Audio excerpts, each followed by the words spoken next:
Once again, I would like to say good morning to everyone. Sorry for this short delay. We apologize for that. Today, at ORSAM, we are going to be talking about the Syrian crisis, which is the most important development in this region. So we're also going to talk about that this operation that started on 27th of November, the Syrian crisis has come to a certain level, and we're going to be evaluating the situation. We have three very important panelists, two from Syria. The first one is Ammar Farhoud. He is a Syrian researcher, Ammar Farhoud. He is working on military security issues and also is talking about non-state actors, and he is working on this topic. And today he would like to hear his views about the developments that have started as from the operation and where this operation can evolve. So we're going to be listening to his insights. I would like to welcome you, Mr. Farhoud. The second panelist is Mohammed al-Suqari. Mr. Suqari is a Syrian researcher and is the member of Harman Center, which is based in Istanbul. He is also from Aleppo normally and originally. And you know that Aleppo is a very important city these days. And he is also working on non-state actors. And we will mostly hear about the political dimension of this issue, of this problem, and where this might evolve into. We will talk about the political developments from him. I would like to welcome Mr. Suqari too. The third panelist we have today is from ORSAM, our own researcher. Levant is Dr. Oytan Orhan, who is the Levant Studies Coordinator. Mr. Orhan will talk about the timing of this operation and will give us insight about the Turkish perspective, Turkey's perspective, and the possible implications of this operation, of this process. I would like to also welcome Mr. Orhan. We would like to thank three of our panelists. As you all know, dear participants, by the end of 2010, there have been important developments inside of Middle East, starting from Tunisia and extending to Libya, Yemen, and in March 2011, a process started which has come to Syria, which were social unrest against the existing regimes in those countries. The longest and the long-standing and the bloody one was in Syria, as you all know. In 2011, actually, there were some peaceful, maybe, protests at the first instance.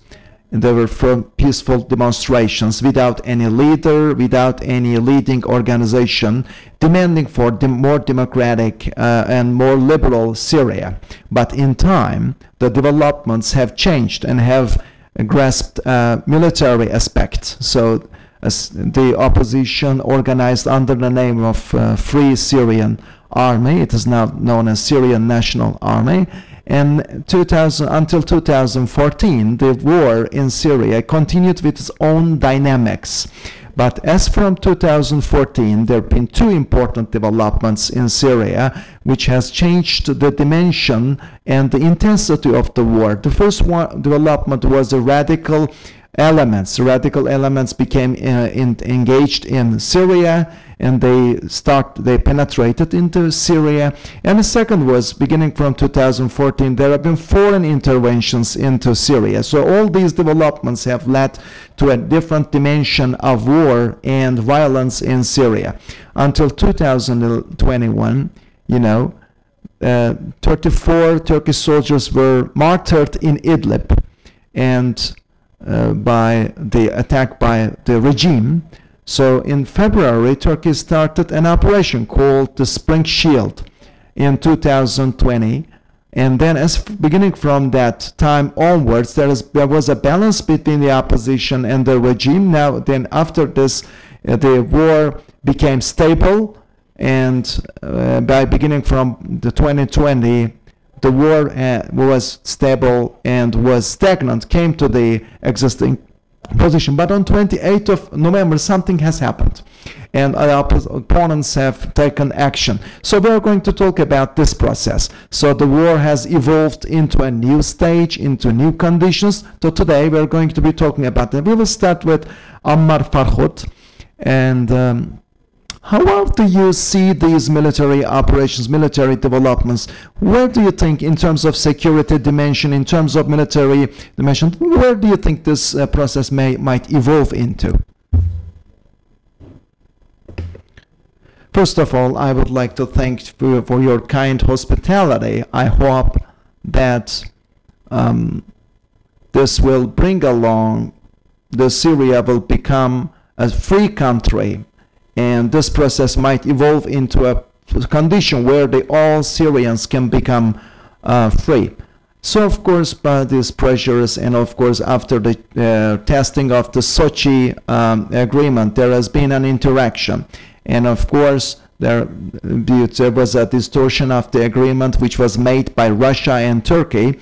And so the Syrian, there has also been and some things that have been backlash to the Syrian reactions, which was not democratic. I mean, the non-democratic attitudes of the Syrian government.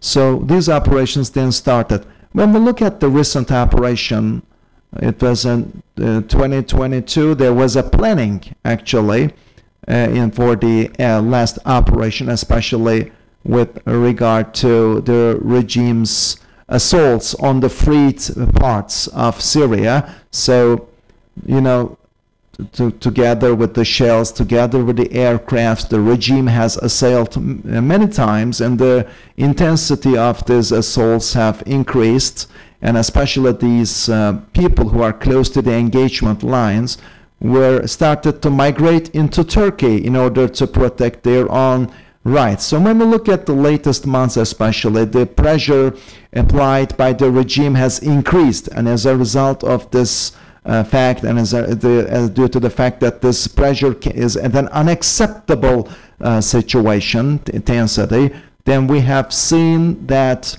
in order to ensure the security of the people there, and in order to eliminate the pressure imposed by the regime, an operation was needed. When we look at an operation, especially started the regime and also the Iranian opponents in Russia, for example, had no ideas that would be an operation like that. So it was a surprise to the regime. So the operations, as they started, when we look at the process in the aftermath of these operations, we see that there have been very different approaches. These are very different. They do not look like the traditional way that we are normally accustomed to. So there has been a different course of an operation. So the first line, I mean, not started at the war line, but it started backwards. So it started from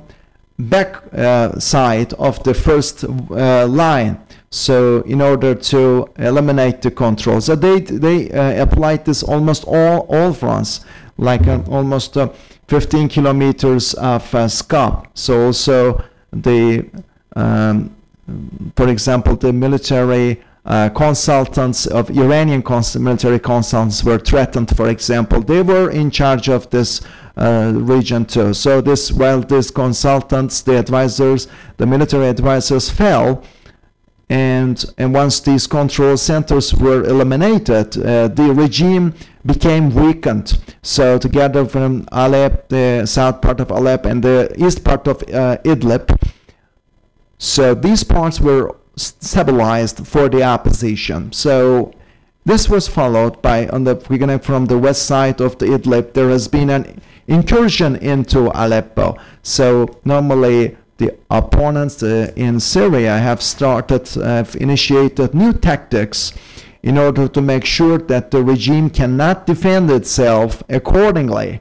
And so because of the reason, the regime was just caught unprepared. So of course the unmanned vehicles, aerial vehicles were used, jetty for example, and also there were unmanned vehicles or unmanned armed vehicles. So they were all used in these operations that the opposition used. These were among the weapons used by the opposition. Actually, the use of these weapons has imposed a pressure on the regime too.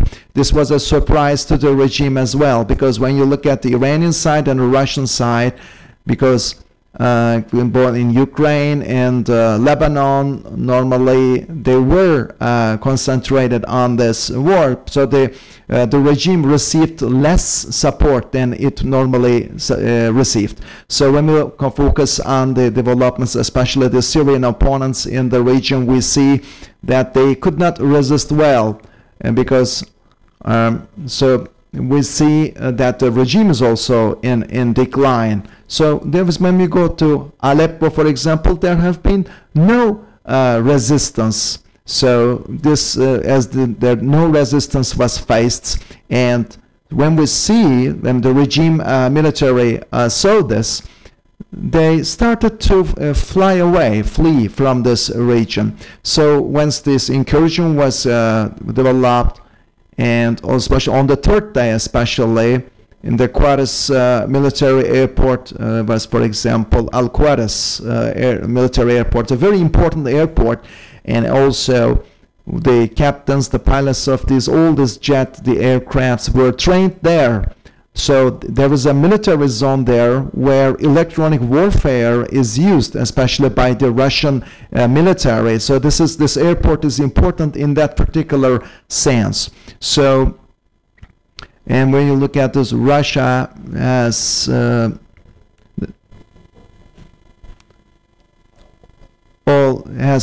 removed all its aerial unmanned vehicles. So when we look at this particular position, and there has been an important pressure on the regime military. So the regime military, the regime soldiers were, when we look at them, there was no interaction, there was no expectance from them for fighting the regime. So the regime has seen that it was very difficult for it to resist against this new move, because when we look at this one from the last decade, Iran and Syria supported the regime, and so, but the regime could never take this advantage of strengthening its army or developing a strong strategy for itself. So when we look at the Quaris airport, once this airport was controlled, the opponents dived into the south of Aleppo, and also because there are so many factories there, as you know, in that case the seizure of that particular region is of great importance. So there have been also many materials. So this region that we call Syr, once it is seized by the opponents, the regime turned into forming defense lines. So this is how it followed, because the soldiers in that case, the army, are reluctant to fight. So opponents are more strategically superior in the particular case. When we look at, for example, at the entrance of, for example, there are conflicts at the entrance of Hama. Hama is to the south. It's a gate opening to the south of in the internal part of Syria. Therefore, the conflicts there are going on in two different axes, and the one in the Hama region, and the second axis is towards the east, to the Ataria region, which is very much important for the Iranians and the Russians. Also, it's an important region for the regime as well, because also that region is a very important point for coordination in terms of coordinating communication between south and west and north and south of Syria. So as a matter of fact, so against all these attacks coming from the opponents, the regime, the Syrian regime, couldn't consider the intensity of this attacks or this incursion by the opponents. So the opponents have developed their tactical strength, and they have continued starting from Aleppo to then dived into Hamas. So as you know, it started to the east of Aleppo. This is called the Dawn of Freedom, the operation's name. So started in that particular region. And also then the Quartus airport was seized, which is on the east of Hama. So Aleppo is also an important province, an important county that strengthens Aleppo. So currently the operations or the war is continuing on the ground. So we have Kasa, which is unit and organization related to the PKK, and they have started their own operations together with the Iranian militia in the Quares military airport, and also on the Iranian side, in order to seize the part on the Iranian side, there's another incursion there. So as the opponents, we want to make sure that we can make sure that the Syrian democratic forces can retreat. And also we're doing currently the conflicts are going on in Aleppo, and that rural area in that particular region is known as a region that supports the regime. So the fall of Homs, for example, is or the fall of Damascus or the blockade of Damascus can be the next step, because there's the Camelon Mountains there, which is a gate to the north part of Damascus. If this can be done, then the opponents can seize Damascus. So in that sense, of course, those people on that 7 years, there are migrants there who are supporting the opponents or for long years. So this operation in that case will be backed by those migrants inside of Damascus. So when we look at those people, especially who are currently there, especially the people who have migrated in that region, can also increase their morals, can better morale in order to turn back to their homelands. So they see that this is a good opportunity for them to turn back to their homelands. So when we look at all these situations, especially in the rural part of Homs, for example, and in certain regions, there are also some local opponents who are armed opponents. They are also expecting to have green light to take action. So in all sides, I mean, all these lines, there are even some dormant troops that we consider that might take action. So the regime, the Syrian regime, currently, when we look at the situation of the Syrian regime, it wants to recover itself and to recover or recapture Hama, especially because the fall of Hama is leading to both a financial and a spiritual collapse for the regime, and it has very negative impact on the community living there. Because of that reason, the Syrian regime is currently continuing trying to rebuff this military operation which is going on. So this they don't want, the Syrian regime doesn't want the opposition to gain more strength, and this regime, especially the military people, have started to have a great fear about this, and they can see a great collapse, especially the military men of the Syrian regime. Even some of them started to kill one another or betrayed one another. So we see that especially some of them have started to join the opponent groups. In concluding my remarks, I would like to especially emphasize to an important issue. As I have just mentioned, this operation, once it started, it had one of the most important goals or reasons of this operation was military, of course, but at a first instance, the regime, has never respected any treaties so far that it has signed or agreements that it has signed. The Syrian regime has never respected the lives of the Syrian people so far.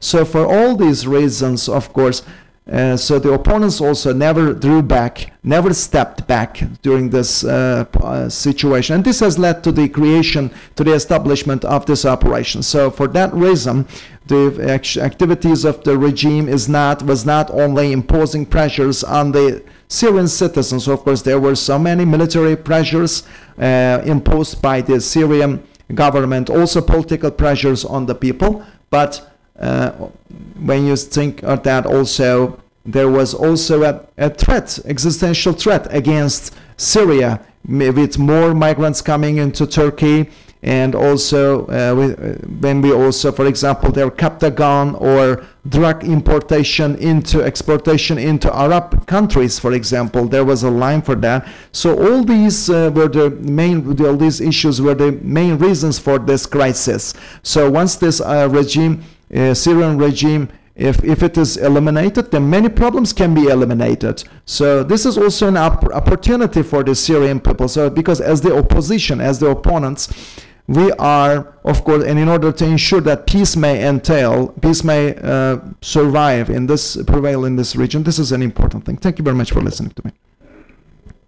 Thank you very much to Mr. Farhud. As just to summarize what he said, Ammar Farhud refers to the rate that this is an operation which is based on a requirement, an obligation, because the Syrian regime, once the war has become stable as from 2020, the Syrian government has never respected any of the agreements which were made so far. The Syrian regime has imposed political pressures on the society, and also had military pressures on the people. So once these are not bearable, the opposition decided to take action and initiate this operation. So the operation was prepared, as what we can understand from what Ammar Farhad said. So also the forces that are supporting the regime also are caught unprepared under this situation, because Russia and Iran in different parts of, there are some engagements in different parts of Russia and Iran. Therefore, it's just an unexpected operation for the Syrian regime. So in a very short time, this operation has evolved in a very short time. That's what we can understand from what Ammar Farhud said. In the Q&A part, we can talk about the military dimensions, but first of all, in order to carry on this integrity of this issue, I would like to give the floor to our second speaker, panelist, Mr. Al-Sakari. We would like to hear about the political dimensions of this operation and how this is going to have implications on the new political environment.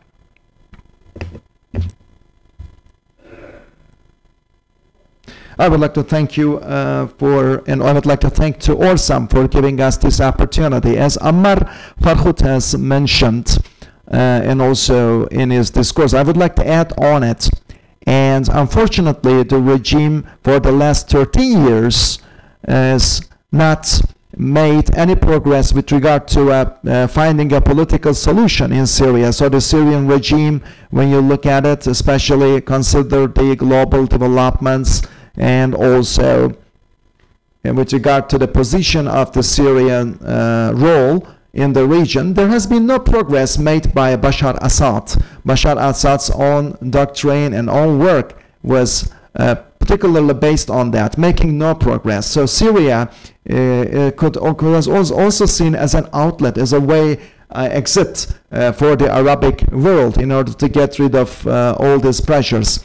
So the Assad regime has, as I mentioned, imposed doctrine on the people. But because of that particular reason, especially Assad, and once these operations have started, they have started integrative, a comprehensive assault against the Syrian people. So we see that Assad has imposed so many attacks on its own people, and Syrian people have just at the very first instance demanded freedom and more rights from the regime. That's what they wanted.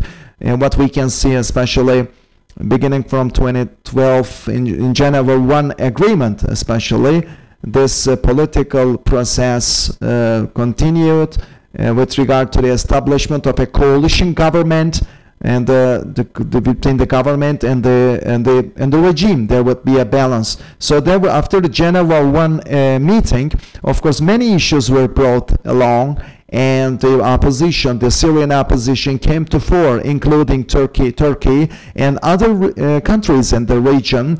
They had some discussions about that. As from 2012, the National Assembly, a delegation was called, which was called National Assembly, as you may recall, and there was a coalition formed of the opponents. So after that, the UN Nations Security Council has started to intervene very rapidly, and this especially led to the change of the military equation in the Syrian region. So when you see that, especially at the negotiating table, the Syrian regime and also the regional countries in the regional and opponents, with regard to them, there have been so many discussions.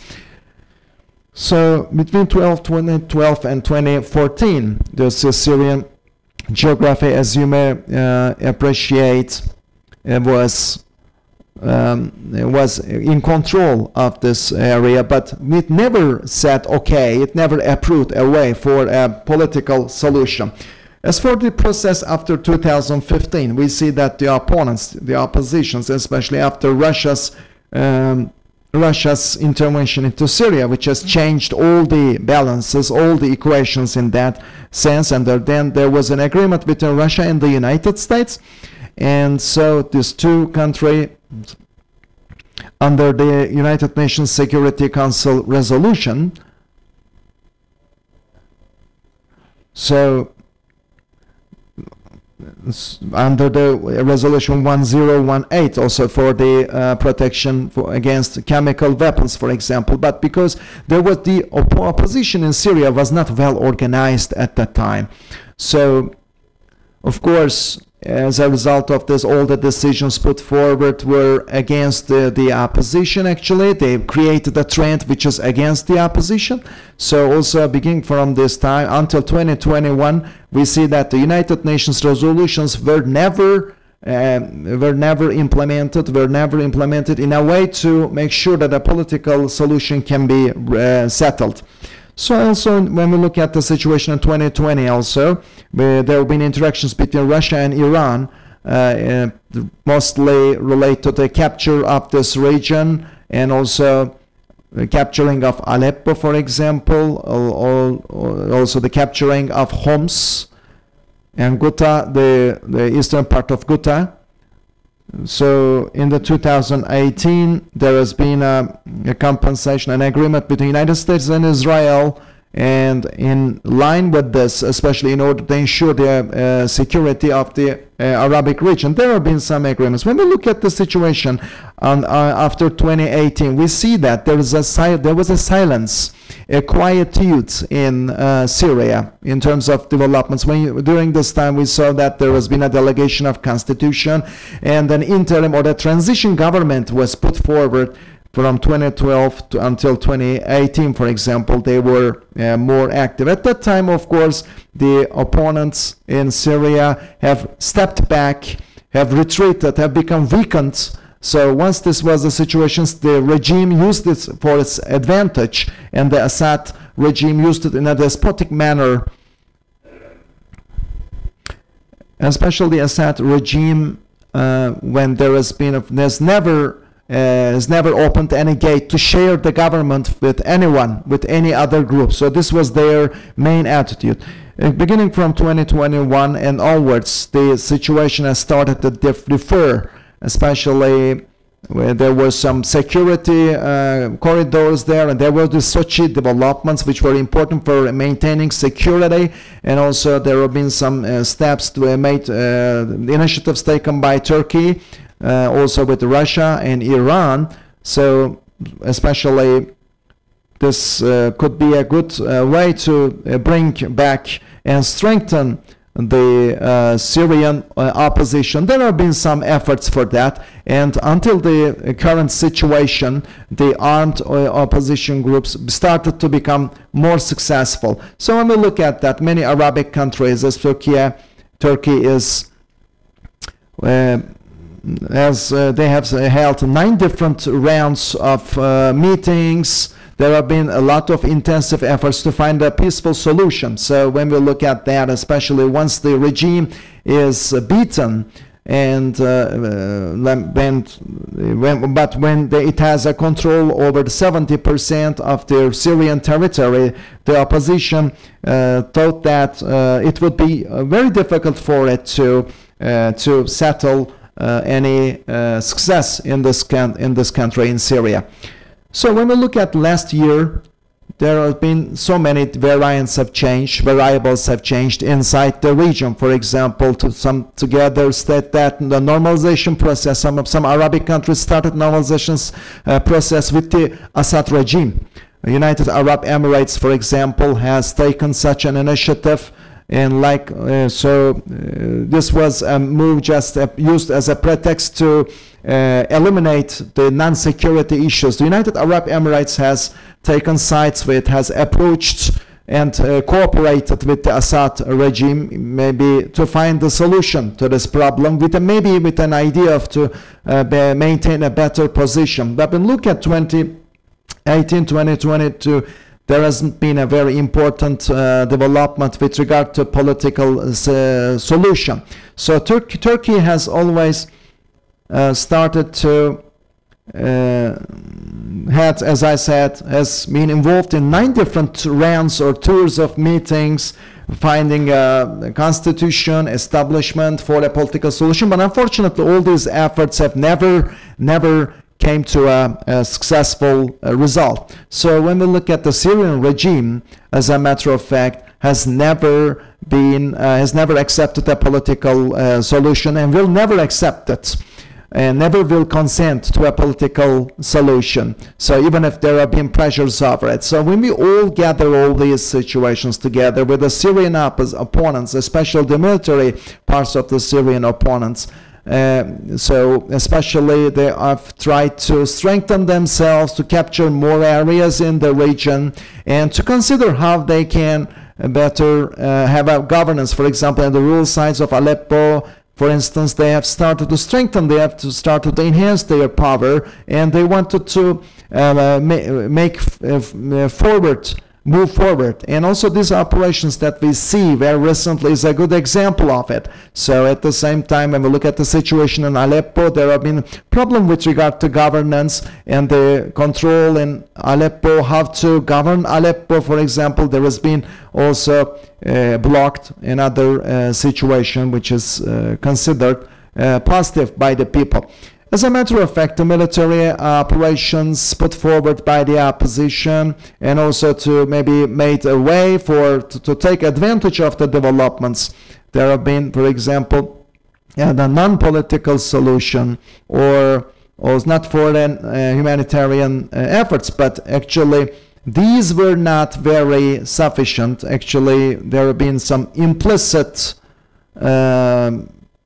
efforts, especially these are the regional reasons. Apart from October 7th, there have been different developments in the region. When we look at the region, we see that it's a very important point of access in terms of strategic issues. And first one, there was the Arab Spring, and as on the 7th of October, there has been another important axis. So when we look at the developments after 7th of October last year, so this has also created a dynamism, or there was was putting forward an idea of to create a dynamism inside the region, and also especially when almost Iran had important implications on four capitals, Sana'a, Damascus, Beirut, and Baghdad, or maybe Tehran. Also, it had implications, it had effects over Tehran too. So when we look at this dynamic, you see that the dynamics have changed in the region. There have been changes towards Iran. These dynamics have changed. Also, the military depth has also altered, has changed. So these are, at the end of the day, brought the military opponent to opposition to move more forward against the Syrian regime. The second important aspect, the Ukrainian war. The war in Ukraine has brought some, of course, opportunities for Russia here, especially when we look at Turkey's position, like Syrian agreement, for example. There has been an initiative taking decision by the Turkish government. So maybe there have been some crises that have been experienced. So Russia has really taken some of opportunities, some of advantages. When we look at inside the Syria, for instance, especially with regard to, in order that we see that in civil society has started to form, especially in the opposition areas where awareness is much more raised. So when we look at such, for example, there was not such awareness in the past. We see that we're going through a new era, especially beginning from 2019 and onwards. The Syrian opposition has started to behave more with a more awareness, more consciousness. So they have created such a series of opposition. So this is also backed by the local people, and this is of great importance once the support of the local people are garnered in order to strengthen the power of the opposition. Last of all, when we look at this recent operations, at the very beginning, it was very expressly stated that Turkey, Iran, Russia have made different statements, of course, and so for the very first time, Turkey has expressly not given a very full support, but it has just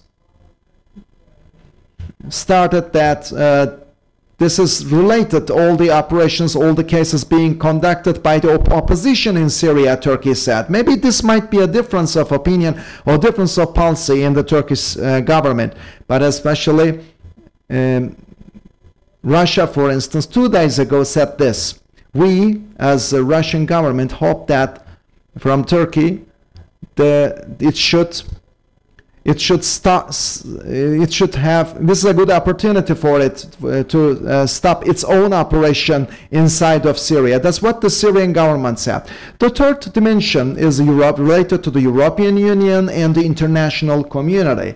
So when we look at that, especially the Syrian special envoy also stated that these operations, especially the latest operations, have never caused any damage to the citizens, to the civilians in Aleppo. This is of great importance. I mean, this operation conducted by the Syrian opposition has never harmed civilians. This is an important issue to denote, and this is a good indicator that how this crisis, how this process is being managed properly. And also for the international friends of Syria, this might be also maybe a good initiative move forward for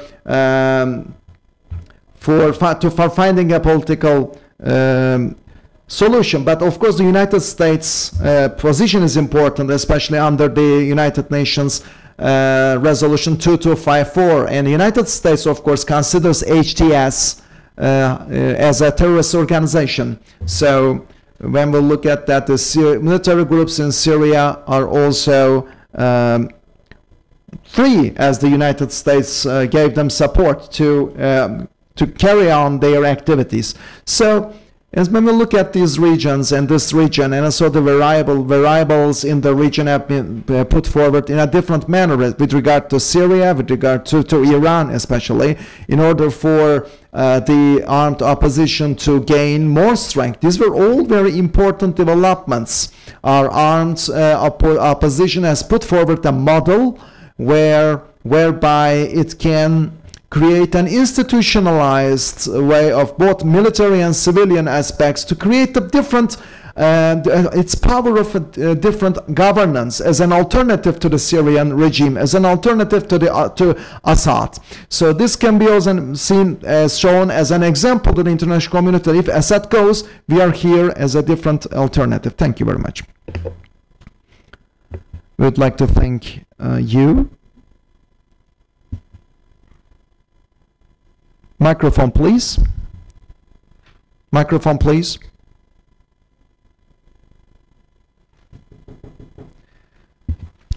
And all the operations. Microphone, please.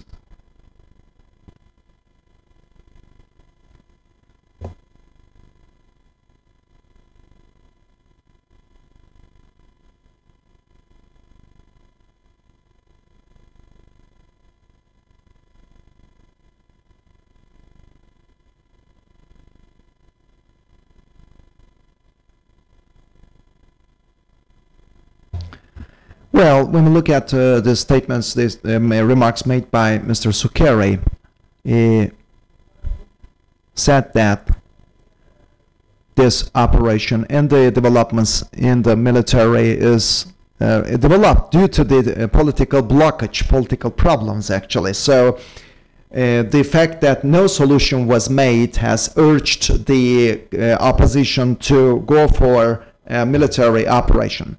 So, because this is, in that sense, Turkey's attitude is very positive. As he said, Turkey has not been involved, has been impartial, but of course Turkey, the Turkish government has continued its normal or permanent position to the developments, but the change has come in Russia because Russia does want to maybe take some initiatives in order to maybe develop a joint attitude with Turkey. So when we look at the international community has also adopted a same or similar approach. So in that sense, the military operation both for has also had a pressure on the regime in terms of political aspects. But as Mr. Sukkari has mentioned, he said that even at this current situation, he seems to be pessimistic as much as I can understand from what he said. And we can also talk about this during the Q&A period. Thank you very much again, Mr. Sukkari, for these good insights. Now I would like to give the floor to Oytun Orhan, and we would like to hear about the timing of this military operation and what kind of implications, what kind of impacts did this military operation have on Turkey, and to where can this military operation be evolved. The floor is yours. I would like to thank you, Mr. Chairman. Well, of course, actually there were so many topics that I would normally talk about, but our panelists have already talked about this, so I'm not going to go too much into details. I will just talk about how Turkey has considered all these developments. Well, until very recently, when we're talking about Syria, we were talking about normalization and finding a political solution, because there has been a partially even a military balance inside of Syria there was, and all these regions received foreign support. So there was a very partial balance of power, and so there was no large operation as from 2021. So the main expectation was that as there was a balance, a political solution can be created. So efforts have increased as with under Geneva platform, under Astana platform, for example. There have been so many initiatives. There was a constitutional commission, a commission for preparing a new constitution was set up in order to draft the constitution. And so this also, Ankara and Damascus also have was one of the most important critical process was regarding normalization of Ankara and Damascus. First of all, the security units have talked, and so the first official contact was created. So the main expectation was that Ankara and Damascus can also reach an agreement so that a political solution can be created inside of Syria. So these were the things that we talked 1 week before, but now the picture has changed. Maybe we turn to the very beginning in Syria. So maybe we're to the very beginning, and everything is starting from the very scratch. So if we are turning back to the very beginning, so the main output that I see is that a military solution in Syria is not possible. So let us say, consider that the Syrian regime can start an operation, can mount on an operation in order to reverse this situation and can recover or recontrol Aleppo and other regions that it lost. But even if this can be the case, let's say, a political solution is a must. So these developments have shown us this reality. In order for the timing, as you have mentioned, I will talk about the blockage of the political situation, but these were all mentioned. We can maybe add the normalization between Damascus and Ankara. So if we can, for example, so Turkey's maybe convincing power can increase, so Turkey's security concerns can be maybe eliminated. So I can say that with regard to timing, there is a blockage, as we said, and what is experienced in Syria is actually, we can say, as a move forward in order to find a political solution. Maybe this might seem to be contradictory. We can say maybe we are starting everything from the very beginning. But I see that even if this is the situation, the initiation of this operation is also the beginning of a process for a political solution.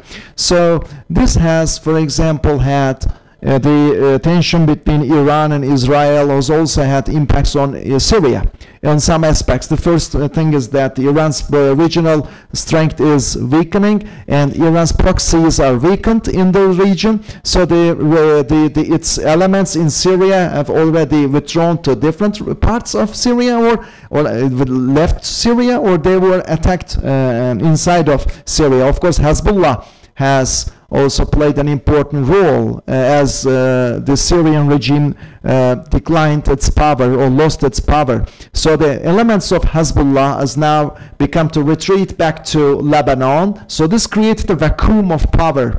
So another important issue is that not only Hezbollah but also the other Shiite elements were also threatened. So the procurement possibilities of Hezbollah, other groups, were all regularly attacked or regularly threatened by Israel. Israel also sometimes have threatened Syria. They said that please stay, you should stay out of this war. Don't become an apparatus. Don't make anyone use your territory. So Israel was making a lot of pressure on the Syrian regime as well. All these developments have led to a vacuum of power inside of Syria. Just 1 week before this operation started, we shared this. In the Sarakib region, for example, Israel started an air operation. This was very, very far from the Israeli border, but some Shiite militia there in Sarakib. So the first operation of the opposition was against Sarakib, because the oppositions wanted to take advantage of this vacuum of power. This is an important issue to note. The war in Ukraine is of great importance, and it's you have also mentioned about it. I'm not going to repeat, but as the war in Ukraine started, not maybe in terms of quantity, but in terms of quality, the Syrian regime's power has declined. So I see that because Aleppo, the commander who is known as the Butcher of Aleppo, for example, transported his troops from Syria into Ukraine, for example. There were some problems with regard to Wagner group. It has really held an important role before in the east of Syria, but now it doesn't have. So these are all led to a vacuum of power, and therefore a balance has changed And this beginning from October 7th, this development has been experienced against the regime. So the opposition made some moves maybe until this time, took some action, but not a serious one. So the 27th of November in the morning, this operation has been initiated. And this operation has really gone forward the expectations, beyond the expectations, because I never, for example, personally thought that Aleppo would fall. I don't know what our Syrian colleagues think, but I thought that there would be a great resistance against the opposition in Aleppo especially, but there wasn't. So I was surprised. So we see that Russia, without Russia's air support to Syria, the opposition is very powerful on the ground. So the opposition is very much prepared for this operation. So it shows that the opposition in Syria has really taken advantage of all the recent developments, and the latest time it has planned this very well. It's HTS is always mentioned, but HTS is not only the element. We can talk about the coalition in Idlib. For example, Syrian National Army from the for example, Euphrates Shield is also part of this process, and also the coordination among these groups is carried out very properly, and also the ceasefire.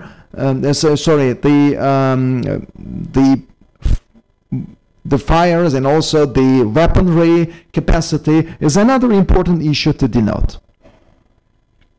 Of course, when you look at this picture, what are the results of this picture? If you look at the situation, as I said, with regard to military balances, there is a new picture that we have in hand. We weren't expecting this. We didn't know this, but the conflicts, the armed conflicts, have shown that there has been a lot of change with regard to military balance. The second issue that's important is that Iran's impact is waning, it's decreasing, especially in Aleppo, because normally Iran really attributed a great importance to Aleppo, to the rural parts of Homs. For example, there are the strategic lines, especially to reach to Lebanon, when the Shiite militia were very much active there. So we see that the Iran's impact is almost killed there. There is no impact, almost no impact of Iran in these regions, so it has decreased its role. So Russia is one of the losers, because Russia, against all these opponents, it was thought that Russia could give an response. They were not very much indifferent, but Russia, we see that has maybe considers capacity or other priorities. So Russia has failed so far to respond. So the losers are the Syrian regime, Iran, and Russia. They are on the losers' part. When we consider the situation with Turkey, Turkey is not directly involved. So this, especially for the deterrence against assault that started from Idlib. Turkey is not a direct party, but when we look at the results, we see that the results are positive for Turkey, because opposition is gaining strength, because the regime may be more open for a political solution as a result of all this. So the Turkey's foreign policy alternatives have increased, because the more you are powerful on the ground, the more powerful you are on the negotiating table.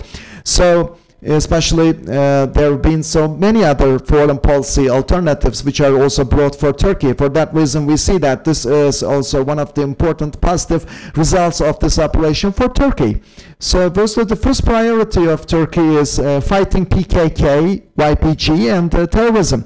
Of course, Turkey has this certain position. So, but at the very first instance, we see that the positive results are coming. The Tel Rifat was under the control of the PKK, for example. Now it's under the control of Syrian National Army, and there is another operation, a preparation of an operation against towards Manbij. So this is another important issue, because these are the regions that are considered by the Turkish government as a threat to its security. So as Plapmasun, Ashrafiya, the two important neighborhoods were under the control of the PKK, and now the opposition is about to free these neighborhoods from the PKK. So this will create a new perception. So this to the west of the new picture in the west of the Euphrates can also extend into the east of the Euphrates, especially depending on the course of the operation. So there might be some, the opposition might be encouraged for having more power on the eastern part of the Euphrates. So let me see that also it's very difficult for Turkey to carry on the normalization process with the Syrian regime, because on one side Turkey is trying to normalize its relations with the Syrian regime, but on the other side it is trying to also have its support on the opposition. So the opposition is very much concerned. So the opposition has always thought maybe this was a misperception of the opposition, that they thought that Turkey would leave them, would abandon them. But now things have changed. Even if Turkey starts normalization now, Turkey can now has the advantage to carry on this normalization process with Syria more comfortably than it would do in the past. So this had also positive impacts on the Turkish government. We always had a site study. As an analyst, I made some site studies. It showed that Turkey will never abandon the Syrian opposition.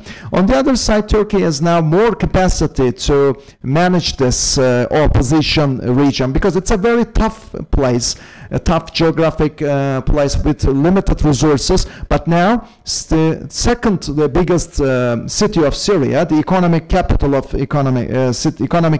Syria, is under the control of the opposition, for example. So this is also an important and very significant region with regard to the return of the people. Of course, Turkey has made a lot of investment in free zones, but people want to turn back to home. Actually, they don't want to turn back to the conflict areas. So in terms of return for the people who were displaced, this is also a good opportunity. People also think that there will be another immigration flow into Turkey. I think no. On the contrary, there will be a return from Turkey to Syria. Even maybe our colleague knows it better than I do, but we heard that there is also such a process that started from Turkey into Syria, that people are turning back. So we see as an overall evaluation that we have a positive picture here. Therefore, Turkey has three priorities. The first one is counterterrorism.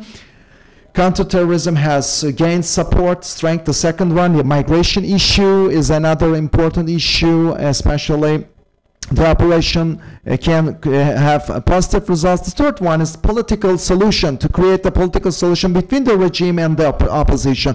This may be, for the third one, is also maybe a more suitable environment is being created. As I mentioned at the very beginning, the main reason of these operations is to find a political solution. This picture shows that there is no military solution in Syria. Only a political solution might be possible or is rational. That's what all this map behind me shows. So, but in my personal view, maybe this will take a lot of time, because first of all, Iran is an important actor. Iran is no more the actor that it used to be 10 years ago. Iran is going into a collapse, more economic collapse, and it doesn't have too much capacity to mobilize the Shiite militia into Syria. Hezbollah has played an important role, where it's lost 2,000 militants recently. So what is the capacity of Hezbollah to transport its militants into Syria? It is no more motivated, and the regime's motivation is in decline. They have lost those motivations. The opposition is increasing its motivation. When we look at Russia, Russia has changed its priority. Russia has put all its emphasis and attention on Ukraine and wants to get stronger before Trump takes office. So it is very difficult for Russia to respond back. Therefore, I think the military solution is not possible. A political solution in Syria maybe is now more open, I can say, which is also compliant with the expectations of Turkey. There are also some risks for Turkey too. We have to also mention about the risks, because this is not a bed of roses. Of course, HTS has the capacity to more action. HTS, this is a risk for Turkey, because HTS is also considered a terrorist organization by Turkey too. Therefore, Turkey is probably following closely the return of the HTS to the ground, because HTS is no more the HTS that it used to be 10 years ago. It is trying to legitimize itself and turn into a political actor maybe, but we know the past of the HTS, we know the past of its leader. Therefore, there might be, of course, between HTS and Turkey, maybe there is obligatory or peremptory relationship between HTS and the Turkish government in Idlib. This was maybe unexpected or unbearable. So therefore, a security mechanism should be created. But of course, when look at HTS, the goals of HTS, the intentions of HTS, they are questionable. We have question marks in our heads about that. So the development of this operation can be maybe seen as an advantage for the opposition. So bringing HTS more to the fore is a risk for Turkey. The other one is, of course, the relations with Iran, because this operation, this move was also considered, most probably, whether it is true or not, as a move by Turkey. So, of course, they have neighborly relations with Turkey, but how can Russia respond? How can can it intervene and can it stop? No, but Russia can decide to punish Turkey, especially by using the migration card. So the migration advantage. It doesn't have the chance to prevent an operation. Russia doesn't have a chance to prevent an operation, but might maybe punish Turkey by, or might to put Turkey into a difficult situation. So this might create a risk for Turkey and Russian relationship. These are the risks that I can consider. Of course, as a last risk that I would like to mention is, of course, there might be, as our Syrian friends are here and they know it much better than that, but maybe also share of power between the opposition, because there is a unity between the opposition groups when it is Assad is concerned. But Aleppo, for example, Aleppo is seen as a pie. How are they going to share this pie? This might create an internal problem within the opposition groups. Maybe our Syrian colleagues can respond to that also in the Q&A period.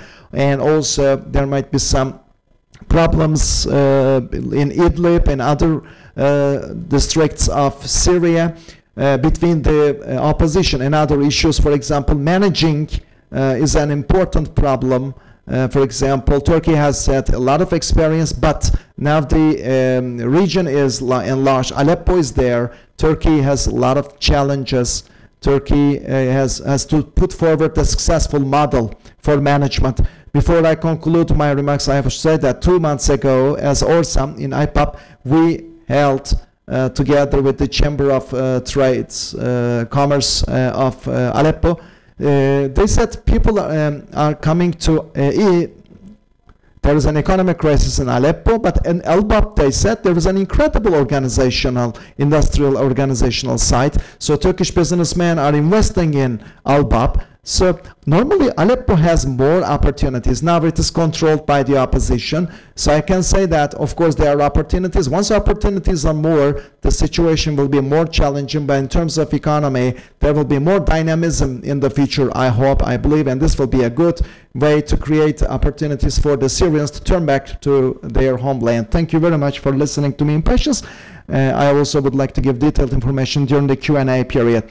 Oytun Orhan, thank you very much for this wonderful presentation.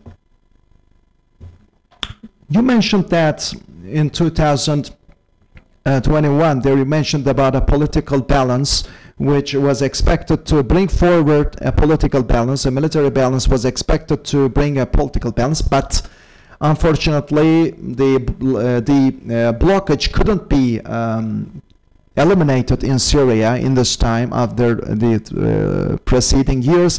Therefore, an operation has started. So the timing of this operation can be explained with this, as Mr. Oytun Orhan mentioned.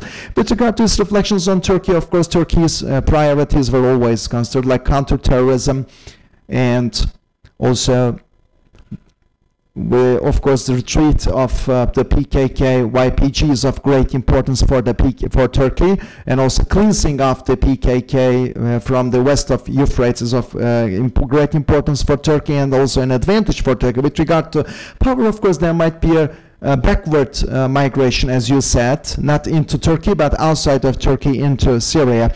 Last of all, as you have stated, is there a hope for a political solution? There is always a hope.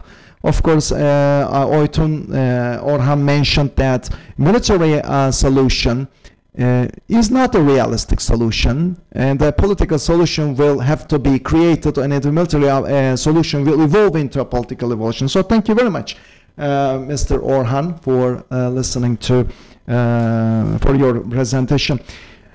Ladies and gentlemen, distinguished guests, we just went to very insight into this issue in terms of its reflections on Turkey. Our panelists have made very in-depth ideas. If you have any questions or any comments, we can go through that so we can build a better message.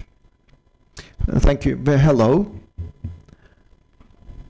Well, it's a great opportunity and great honor for us to be listening to the ORSAM experts, especially on such a very important topic. It was very seminal for me. I would like to say something that Oytun Orhan mentioned. I think we are turning back to the very beginning. It's like turning back to the balance in 2013 or something. So if this continues like that, in early 2013, 80% of the oppositions were enough power in a situation to control Syria. But of course, there are some ideas like the regional actors are coming to support, and the second issue is the support. Russia is coming to support the regime. So, as Oytun Orhan mentioned, once this area is enlarged, these internal groups or the opponents might have their own internal tensions, how to share power, for example. And especially as someone also, I would like to ask this question to our researchers who are studying on non-state actors. So given the situation of the opponents, what do you think about the existing structure, existing position of the opponents? Can we talk about a unified opposition here? Can we talk about, for example, anything like opponents, opposition? How do you think this process will evolve in the next 6 months to come?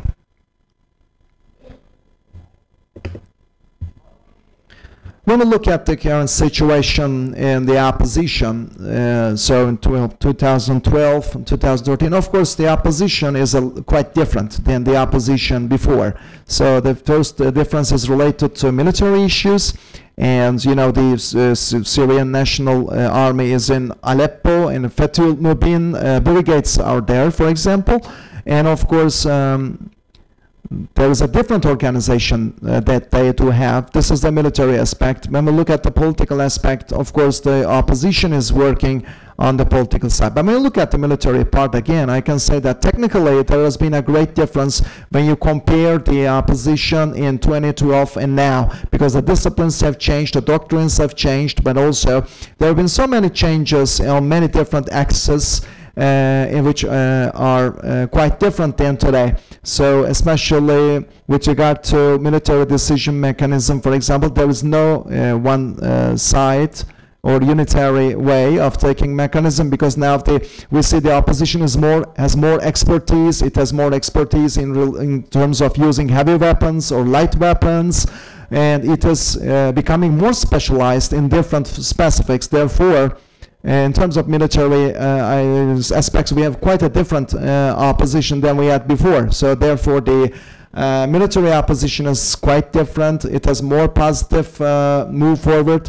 And at the same time, of course, as you may appreciate, when you look at the inside the country or the opposition itself, there is a wide spectrum. For example, in the past, there was Daesh was there. It wanted a caliphate, for instance, or it never accepted anything coming from the international community. So there is a lot of different opponents. They're each looking for its own interests. But currently in the opposition, we see that, especially in the military opposition in Syria, we see that particularly in the opposition in the Peace Spring region, or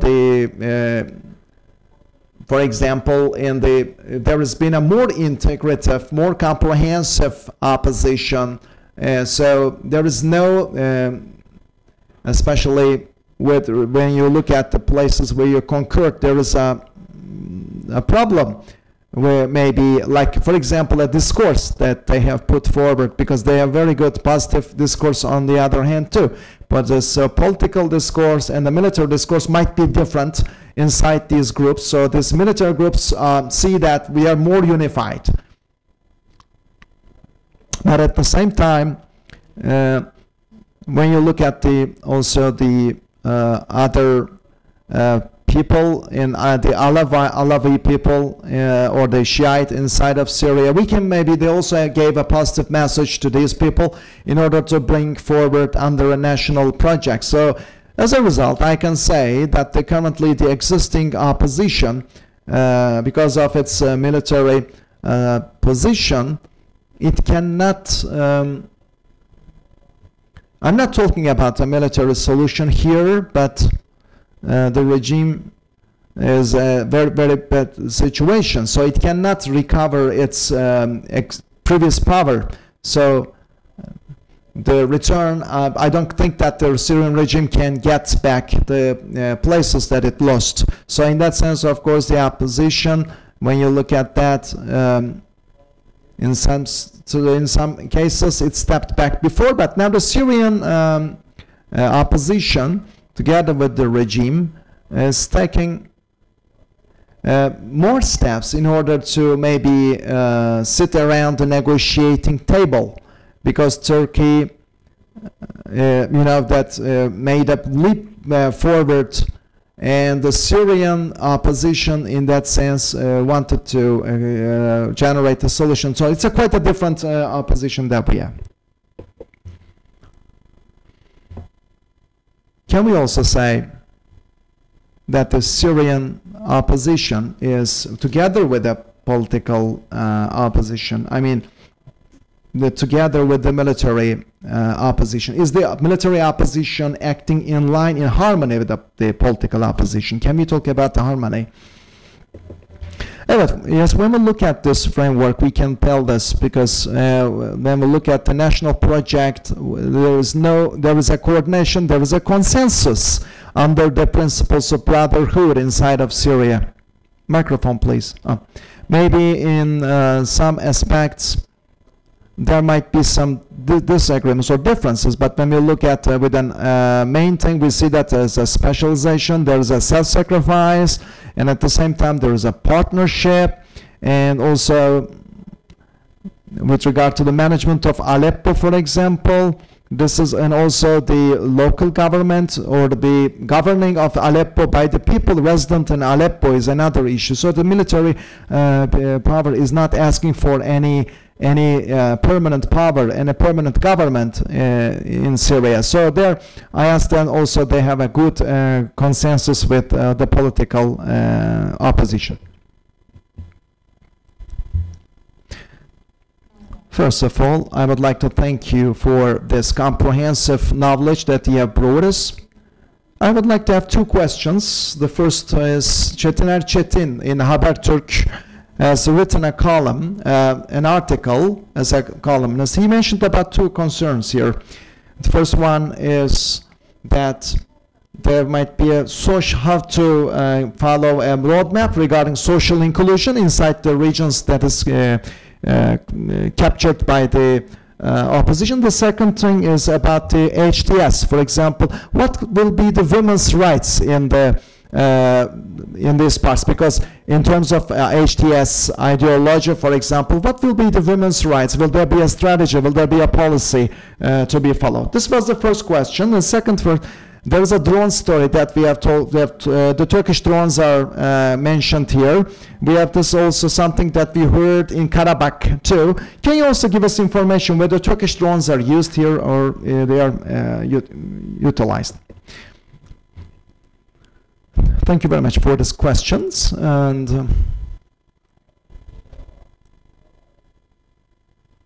the question was directly to me, right? Or directed to...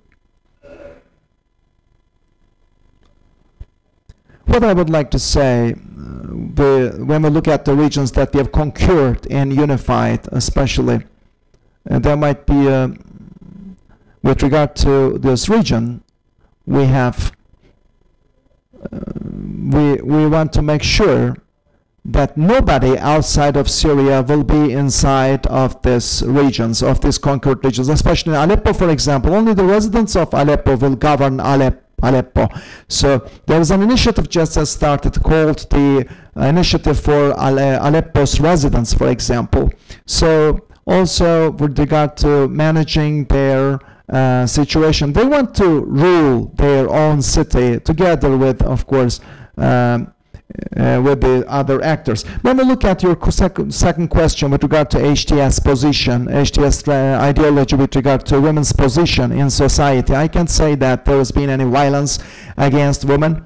But as you know, this is a conservative region that we are talking about, and conservatism is an important trend there. So that's not a very liberal or leftist part of Syria.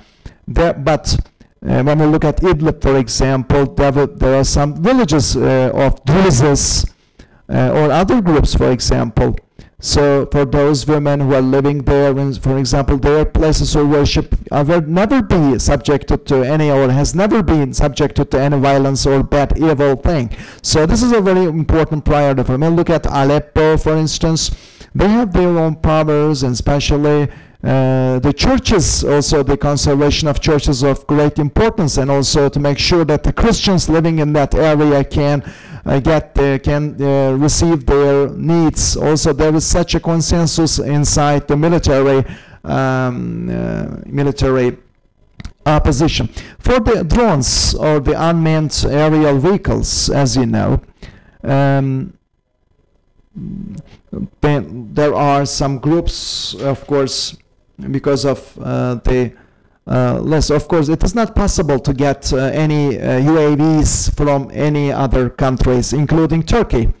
It is not allowed, actually. Some maybe armed AUAVs were purchased, and they were maybe used before. But another important issue that needs to be mentioned is that together with the work that we do, that this military opposition has the capacity to manufacture its drones, especially when you look at that through the website, through the social media. Of course, the information, this information can be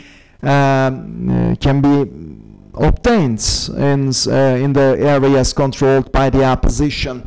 Of course, this might be a negative idea, negative approach, but we look at it as a whole, we see that no military, when a military group obtains such information, the manufacturing of such UAVs can be possible. But when you look at the recent side, especially the Ukraine, especially the Russians,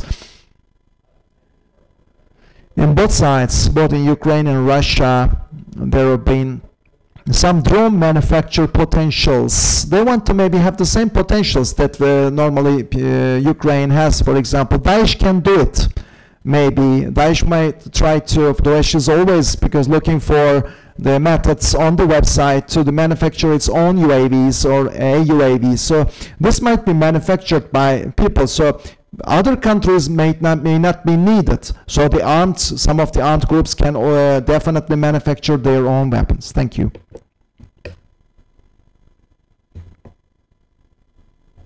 Well, I don't know whether this response is sufficient. Thank you. And are there any other question from the microphone, please? Introduce yourself. I would like to thank you for to everyone, to all panelists who've made a speech. They really gave us very fruitful information. Thank you very much for that. For both political and military issues you have mentioned. Also, you have pinpointed. Sorry. My question, especially to the panelists, is: I don't know who wants to respond. It is not important. Anybody can respond. The decision is yours. When we look at the opposition, and also when we look at the issues that were mentioned by the panelists, in terms of military and political or sociological basis, do you think that the opposition can create a new doctrine or can bring along a different approach? But we are talking about a comprehensive and integrative transformation here. It's because in the recent developments, the Syrian democratic forces will look at formed of Arab tribes, especially were residents of eastern Syria. When we look at the opposition in terms of political or military opposition, it's not important. But with all the formations, they started to create a contact with all these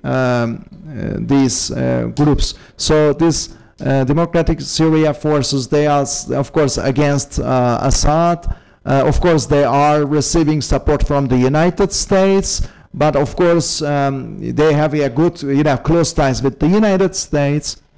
But for the Syrian opponents in Aleppo, in Homs, and also, this group, these forces, this Syrian democratic forces was formed of Arabic tribes as well. So normally this Syrian democratic forces has maybe as a different approach towards Turkey. But what do you think about the Syrian opposition? The Syrian opposition and the Arab. Couldn't the Syrian opposition draw the attention of the Arab tribes there?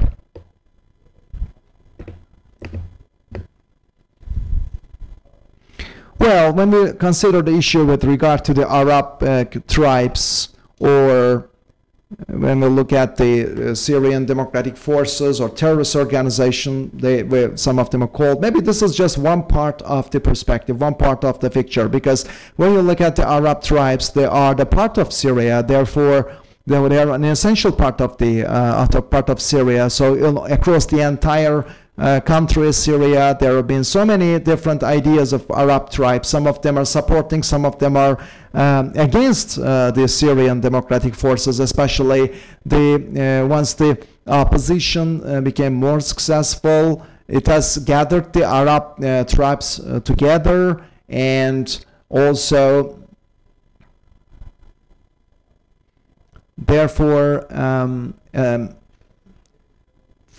especially for some of the Arab tribes in the autonomous parts,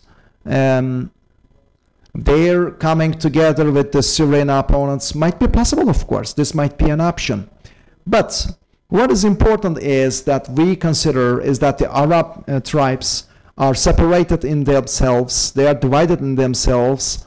So especially with regard to supporting the Syrian opposition, of course, there are so many different tribes, as I said. Some of them are supporting the democratic forces, Syrian democratic forces, but some of them are supporting the Syrian regime. So therefore, I cannot say that the Arab tribes are sharing the same opinion. Some of them are opponents, or some of them are supporting the opposition. Some of them are not supporting the opposition. Some of them are even supporting the regime.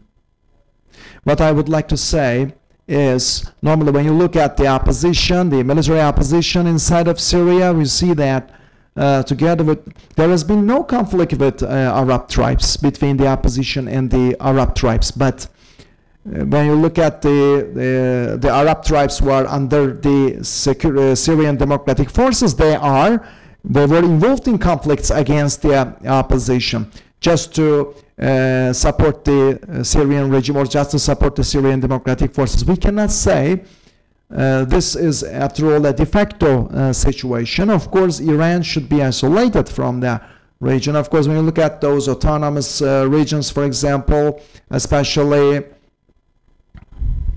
Syrian, I see that the Shiite has a superiority, has a more preference. Microphone, okay. Well, look, see that the Arab tribes, of course, and there have been some conflicts between Arab tribes and YPG too, because the Arab tribes are mostly focused on their local interests, so like security, economic resources, therefore they can take their positions by considering the existing situation. Of course, the developments on the east of the Euphrates, for example, and also is can severe the existing situations, because what is important, what is seen is like there is the balance of power is changing inside of Syria. Maybe the Arab tribes can take position as a result of that. Maybe it can severe the ties between YPG and the Arab tribes. Is there any other comment or question? If there is no comment or question, then we see that we come to the end of this panel. What did we talk about today? What was the issue that we said? We talked about the new phase in the Syrian crisis. And starting from 2020, it was mentioned that there was a balance, but during these couple of years, this balance was distorted. And normally the balance formed in 2020 was expected to evolve into a political solution, but it didn't. It ended into it brought into a new stage where there is a military operation. So the developments are going on very rapidly, and we are trying to monitor this process closely as much as we can. And we believe that this is, we think that will definitely have implications on Syria, on the Syrian people, and of course these conflicts may become harsher, but therefore we hope that these conflicts stop now and a political solution comes to the table and is created in line with the Syrian national interests of the Syrian people in order to create stability inside the region. That's what we hope. That's our shared hopes. Thank you very much for your participation. And also, I would like to thank to our panelists for their in-depth analyses, for coming here. Hope to see you in the next panels. I would like to thank each and every one of you. Thank you.